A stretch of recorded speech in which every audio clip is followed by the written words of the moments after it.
You ever meet someone who thought the world owed them everything? That was Ava Collins, the only daughter of a billionaire tech tycoon. Private jets, diamond watches, security guards at every door. But behind all that shine was a storm. She disrespected everyone, waiters, drivers, even teachers, until one day, her father hired a new janitor at her private academy, a quiet man named Mr. James, a man who'd seen more pain than luxury. When their worlds collided, nobody expected what came next. Because sometimes it's not the rich who teach, it's the humble. And what happened between them changed the way that school and that family saw the world forever. Stay till the end. You'll feel it. Ava Collins was born into gold. Her father, Richard Collins, owned half of Silicon Valley. Her mother, a socialite, always traveling, always distant. Ava grew up with every comfort, except kindness. At 17, she ruled her elite prep school like a queen. She had a driver, an iPhone for each outfit, and a tongue sharper than broken glass. The staff feared her. The teachers avoided her. She'd throw insults like confetti, and everyone just took it, because she was the boss's daughter.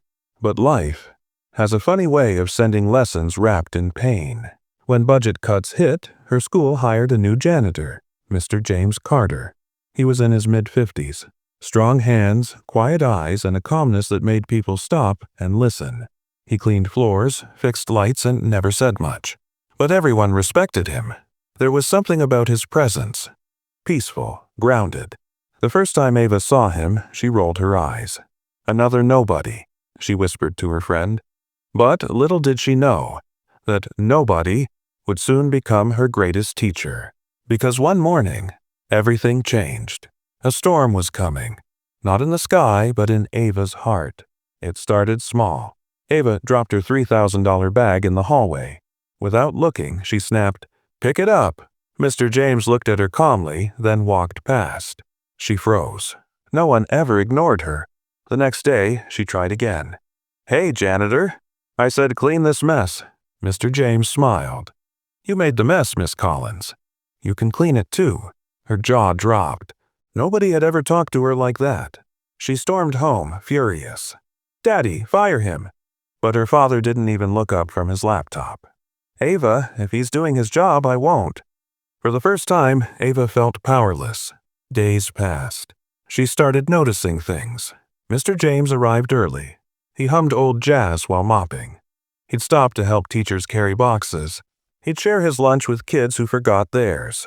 And when a group of boys mocked him one afternoon, calling him too old and too slow, Ava noticed something strange. He didn't get angry. He just smiled, nodded, and said, "That's all right. Life teaches everyone at their own pace." That line stuck in her head for days. One afternoon, she found him sitting in the hallway fixing a broken trophy. She asked quietly, "Why do you care about that old thing?" He looked up and said, "Because broken things still shine when the light hits right." That line hit her, hard. Weeks went by. Ava started slowing down. She'd help carry books, say thank you. People didn't recognize her anymore. But the real change came one stormy Friday. Ava saw Mr. James cleaning the flooded gym floor, slipping, coughing, exhausted. She ran to help him. He smiled weakly.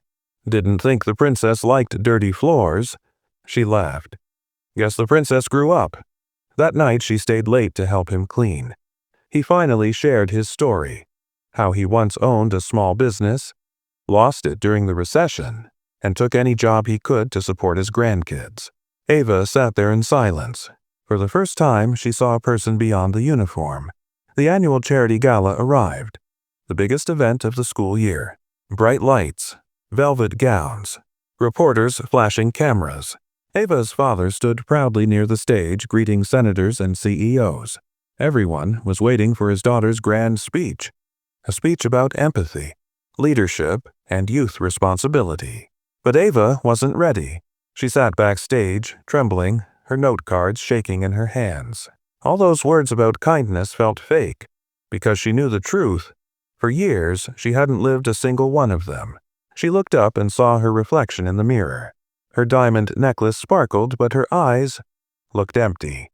In that silence, she heard the faint squeak of a mop outside the curtain. Mr. James.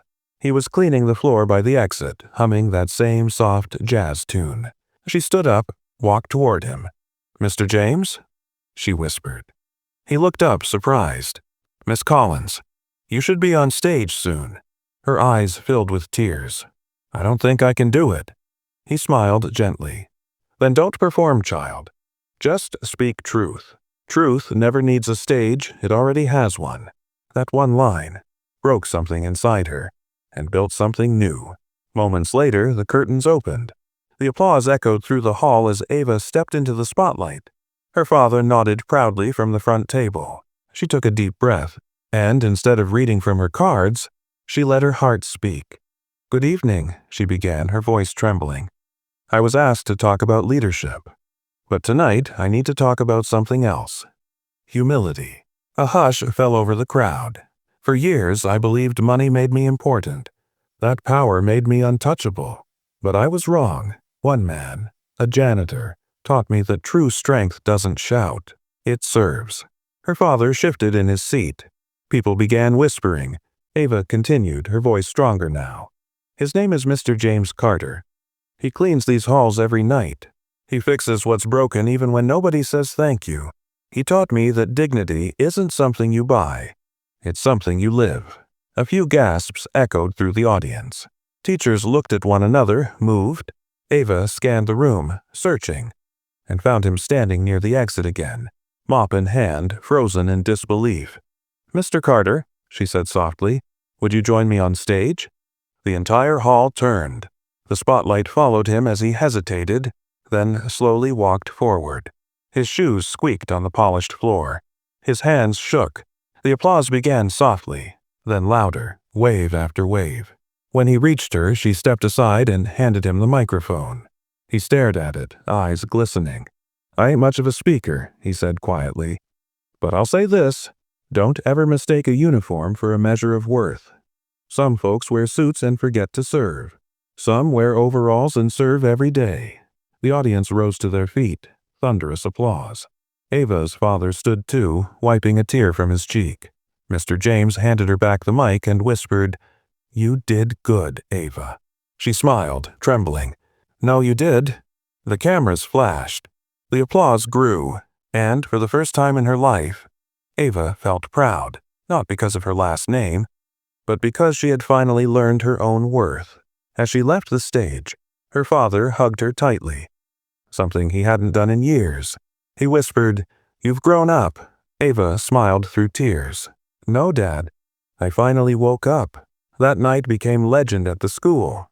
The day the billionaire's daughter gave the janitor the spotlight and changed what leadership truly meant. The next morning, the world woke up to a story they didn't expect. A clip from the charity gala had gone viral overnight. A billionaire's daughter breaking down on stage, giving her moment of fame to a janitor. The video was everywhere. Twitter, news networks, TikTok. And there, in the middle of it all, was Mr. James, his humble face lighting up screens across the country. But while the internet called it inspiring, Mr. James just smiled and said, "I didn't teach her anything special. I just showed up with kindness." At school, things changed. Students who never noticed him before started greeting him in the halls. Teachers began calling him Mr. Carter, not the janitor. Even the principal asked him to speak at the next assembly. When Ava returned to class, everyone looked at her differently. No longer the spoiled billionaire's kid, but the girl who listened, who changed. For the first time, she felt peace, not pressure. She started helping in the cafeteria, sitting with kids she used to ignore, and volunteering with Mr. James on weekends at a shelter downtown. One afternoon, while mopping the gym floor together, Ava looked at him and said softly, "Mr. James, I used to think you were invisible." He chuckled. "Most people do, child, but the thing about being invisible, you get to see who people really are." That line stayed with her forever. Meanwhile, Ava's father, the man who had built an empire of pride, saw something shift inside himself too. When he watched his daughter's speech, he didn't see rebellion. He saw truth, raw and unpolished, the kind he hadn't heard in years. A week later, he called Mr. James into his office. The same office where deals worth millions were made. "James," he said quietly, "I want to thank you for teaching my daughter more than money ever could." Mr. James smiled. "Sir, I didn't teach her. I just reminded her she already had a heart."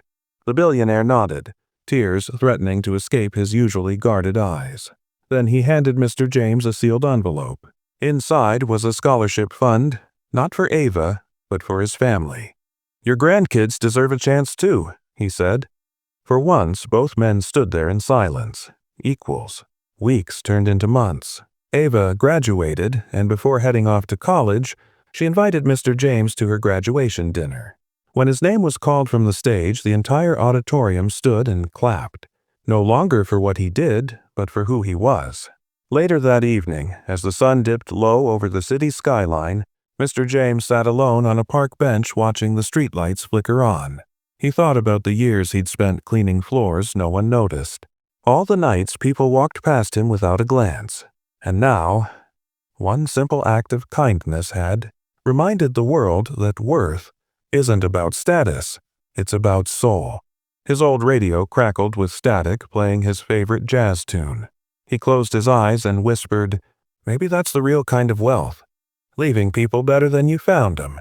Across town, Ava stood by her window, holding a framed photo of her and Mr. James from the gala night. Rain tapped against the glass, just like the first night they'd met. She smiled through tears. Her voice, quiet but sure. "I used to think heroes wore capes.